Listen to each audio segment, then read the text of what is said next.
resmi cerai dari Pratama Arhan, Aziza Salsya.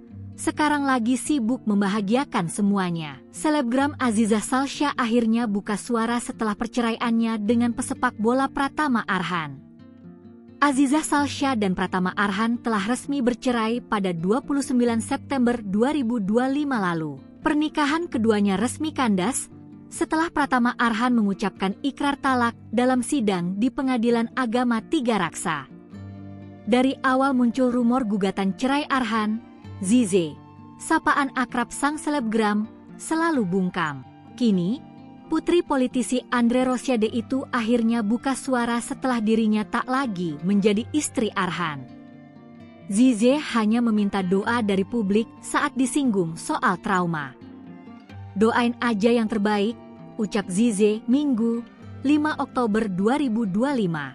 Ditanya soal kesibukannya saat ini, mantan kekasih Philopas Arman itu mengaku tengah sibuk membahagikan semua. "Lagi sibuk membahagiakan semuanya," ujarnya. Zize pun bergegas meninggalkan kerumunan awak media saat ditanya soal perceraiannya dengan Arhan. Seteru Rachel fan-nya itu menolak saat diminta memberikan komentar soal status barunya. "Nggak ada yang mau disampaikan." "Nggak. Makasih ya, sumpah terima kasih banget. Aku makan dulu ya," tandasnya.